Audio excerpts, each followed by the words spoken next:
All right, let's do it. I'll tell you about the starters for TCU on offense and defense. We'll do it next here on Lockdown Horned Frogs, your team every day.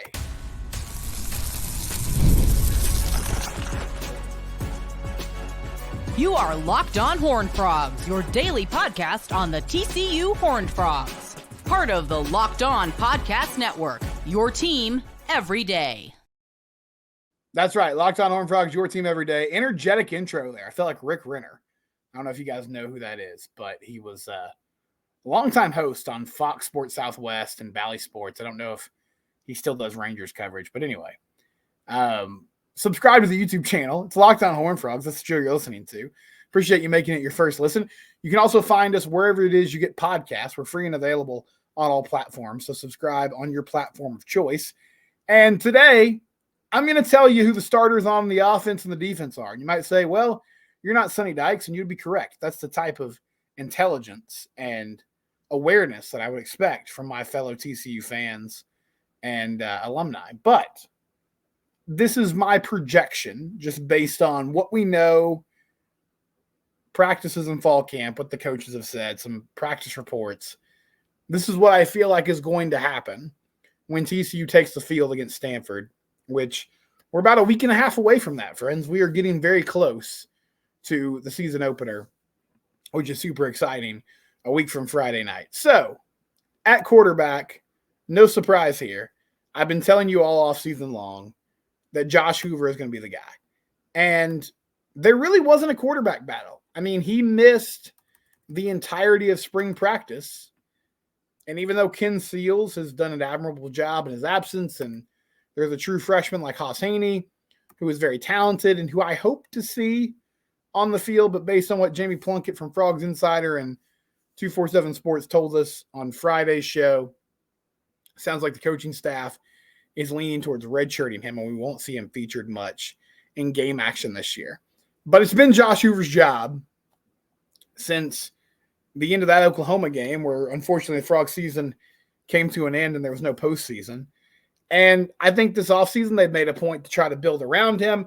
I feel like in the transfer portal they went after a quarterback who was more of a depth piece than an actual starter, someone who was going to really push him for that job.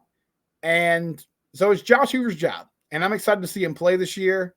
I think he's got the goods. And he's going to be able to function well in this Kendall Briles offense with Sonny Dykes leading the charge as the CEO figure, as the head coach that he is. And Sonny said in Vegas at Big 12 Media Days, he was like, look, he's going to be our guy. I feel like Josh possesses the intangible qualities that you want from the leader of your football team. Now, listen, that's not the end-all, be-all. Max Duggan, who was unfortunately released by the Chargers today, I hope Max either ends up back in the practice squad in L.A. or bounces around and finds another home in the NFL. But the first few years of Max's career, I mean, that was something that we checked off the list for him. Yeah, this is a dude that plays at a high level, that, you know, for all the behind-the-scenes stuff, the leadership qualities, the grittiness, the toughness, I mean, he passes with flying colors. Like, it's plus. But he had to rein in some of that emotion. He had to, find his accuracy and his touch on throws. He had to function in an offense that was designed for him, which I think Garrett Riley did a really good job honing in on his strengths when he took over and got the job. And even his last season, famously, the coaching staff gave the nod to Chandler Morris, at least to begin the year. And then history happened after Chandler went down with an injury and Max took its opportunity and never looked back. So he's your starter. And I feel like Josh Hoover is a quarterback that you can be very successful with. At running back, it's Cam Cook. And Cam's had a really good offseason. I've said this a couple times in the past week or so, but it feels like players have gone out of their way to be like, look, this guy can do it. Like, he can play at a high level. We think he can bring a lot of explosiveness to the table as the running back this year. One thing to watch. Now, he's had a hamstring injury.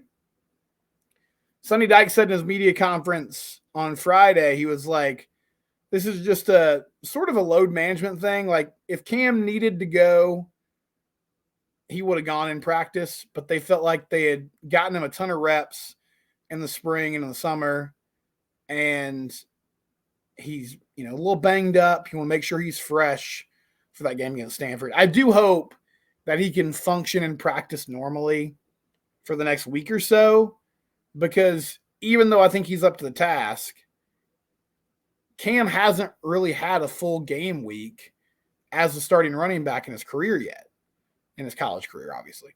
So I do hope he can experience that leading up to the season opener. But if Cam Cook for some reason can't go, which I don't expect that to happen, another sort of fascinating wrinkle to that subplot would be, who do you go with if he's injured? Because Trey Sanders has supposedly cut down some weight and added some explosiveness to his own game this year. You got a guy like Dominic Johnson from Arkansas who comes in with, a number of college snaps under his belt and has been productive in the past at this level. And then Trent Battle, Nate Palmer, Jeremy Payne. I mean, ultimately it would probably be like by committee, but I would be fascinated to see like who they would run out there to start if for some reason Cam wouldn't be able to go. But I expect him to be healthy, and I expect him to start the season at running back for the Frogs. Okay, we've talked about this offensive line for months. I will run down who I think the 5 players are going to be there. At left tackle, Bless Harris, the Florida State transfer. At left guard, Colton Deary, returner. At center, James Brockermeyer. At right guard, Carson Bruno. And at right tackle, Mike Nichols. So only 2 of those 5 guys are returning players. And really, Colton Deary is the only one that you could call a returning starter. When he was healthy, he was in the mix last season. But Brockermeyer and Deary have been battling it out at the center spot. Seems like lately they've moved Deary over to guard. And I feel pretty good about the interior offensive line. I think that combination of Deary, Brockermeyer, and Bruno. And Carson Bruno, if you don't know his story, he's from Louisiana Tech. He actually played tackle at La Tech, but is going to move or slide inside. So you're shifting some guys around to find the best 5 guys on the field. I don't love that because I think it speaks to a lack of depth in the room in general, but that's where you're at. I feel like the make or break part of the O-line is going to be, what can these tackles do?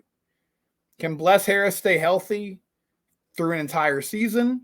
And is he going to be effective in pass protection like he was at Florida State? Is Mike Nichols also a guy who can stay healthy throughout the entirety of the season? And, what does his ceiling look like as someone who's protecting Josh Hoover on the outside? But those 5 guys, they're going to play a huge role in where this team is and where they go. You can have really explosive skill players. You can have a good quarterback. If you can't block people, it doesn't matter. So you have to do that, both in the passing game, but also moving the line of scrimmage in the run game, getting guys off the ball, and finding ways to give Cam Cook and the other running backs open field to run in. At the tight end position, Drake Dabney, the Baylor transfer. Now, I will say Chase Curtis has had a good camp, and he's an experienced player. So that's another name that I wouldn't be shocked to hear being called on Saturdays. And there's going to be formations where TCU comes out in 4 wide sets. I really just kind of wanted to go with basic, 11 personnel here to allow for the tight end to be featured in the depth chart, and then also talk about the receivers as well. But Jack Besh is another name to know because he wasn't really healthy last season, but he had a really good freshman year at LSU. And I think they're intrigued by the ways that they could move him around the offense and use him. So that's another player to sort of keep your eye on when the season starts. At receiver, on the outside, Savion Williams, who should be set up for a big year. I mean, it feels like this is Savion's time to shine. If he's going to be, a day 1 or a day 2 draft pick, it starts with having a hugely productive season for TCU and for really putting it all together in the last year of his college career. In the slot, J.P. Richardson, who was their most consistent player last year. And honestly, he's a guy that I haven't talked about a ton this offseason because he just kind of went about his business last year. And I feel like he's going to do similar things this upcoming season. But J.P. Richardson is a weapon they used a lot, and I expect him to be featured in this offense again this upcoming season. At the other wide receiver spot, I'm going to kind of throw a curveball here. We'll see what happens. I wouldn't be surprised if it's either of these guys. Eric McAllister came in from Boise State. But Dalen Wright is a returning player who transferred from Minnesota. I end up penciling him here as the starter. I think these wide receivers are going to rotate a lot. So I feel like both guys will play, and maybe it'll just come down to who emerges as a more productive player when the season begins and we get some results in the game. But right now, I just feel like they might give the nod to Dalen and allow him to get out there and be your starter on the outside opposite Savion Williams. That's a very talented group. It's a group that's going to have to execute and learn and do well together. And, you know, as much as we complained about the defense last year, and rightly so, Sonny Dykes is an offensive-minded coach. This offense needs to be good. Not just good, like they need to be excellent. Because that's his bread and butter.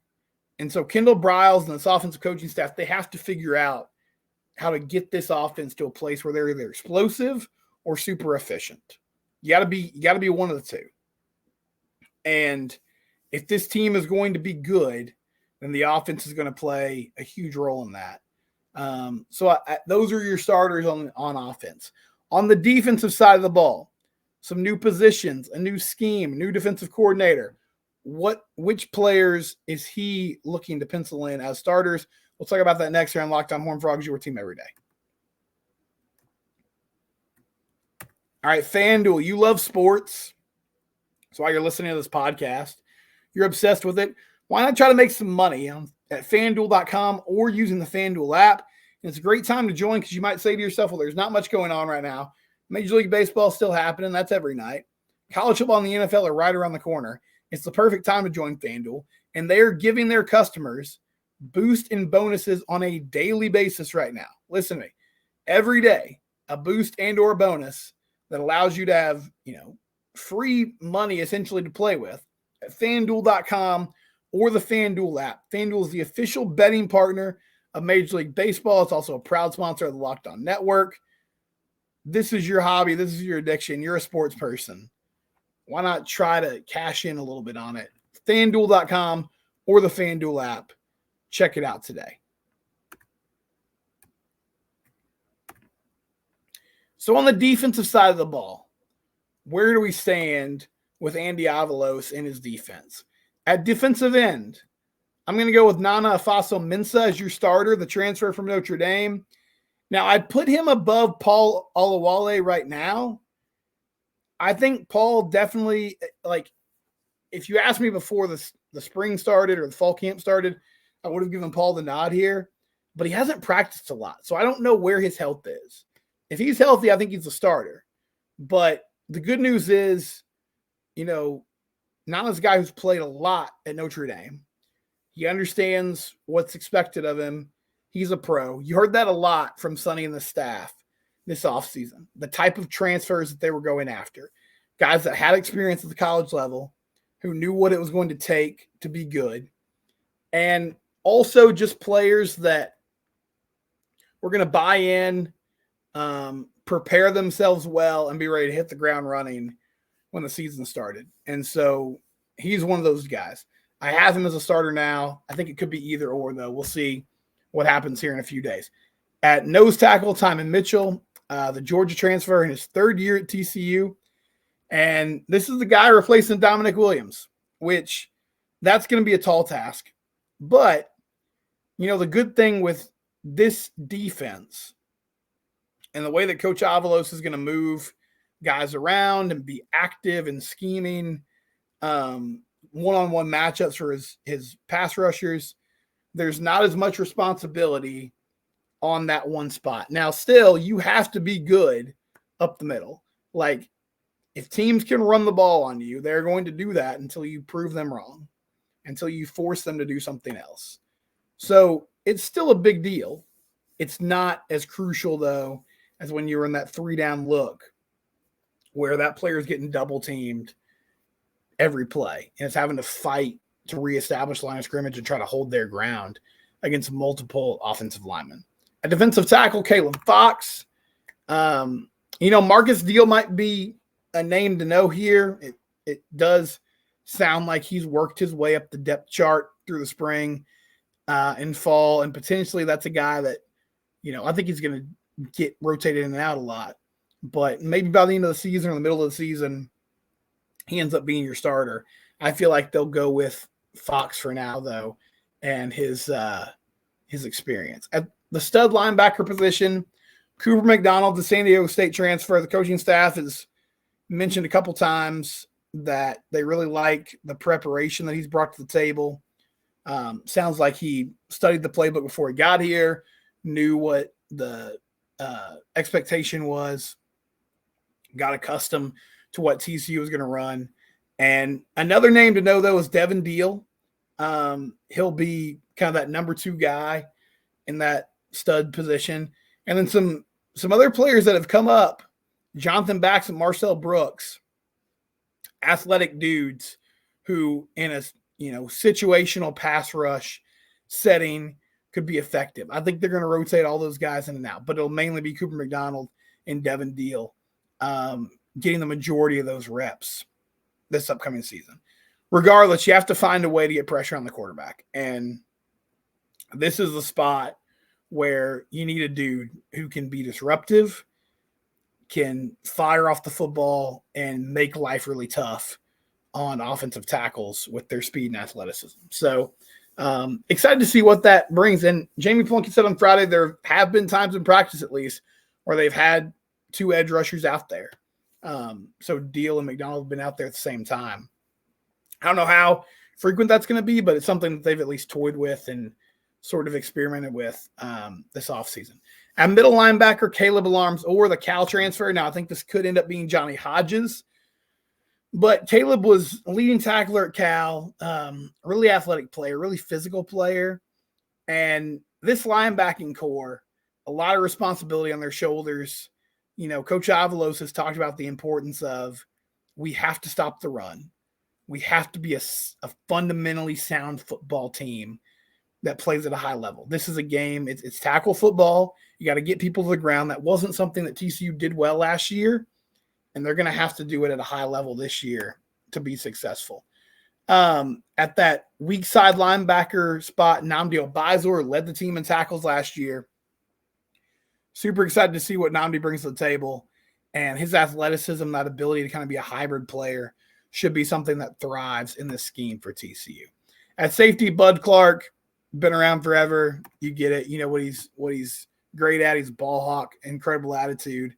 Someone everybody on the team loves. Abe Kamara, who kind of like Nnamdi Obizor, has sort of just slowly worked his way to a place where he's a really reliable name on this team that can be a factor for you. In that last safety spot, I'm going to end up going Jamal Johnson, the true sophomore. It could be Cam Smith, the Memphis transfer, but JJ's a good athlete, and I just think his ceiling is much higher. So maybe TCU gives him a chance to play because of that. And then at corner, Travis Broughton and Lamarian James. I think those will be your starters.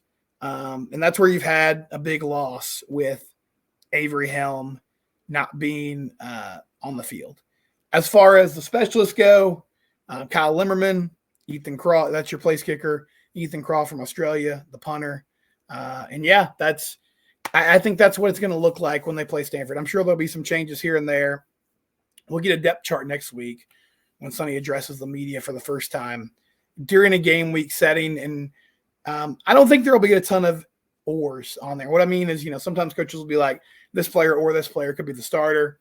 I feel like it's going to be pretty set. And there's going to be a lot of rotating and guys getting in and out, at least these first few weeks, to kind of see, especially in defense. You got to get a feel for, okay, who's going to thrive in this new scheme?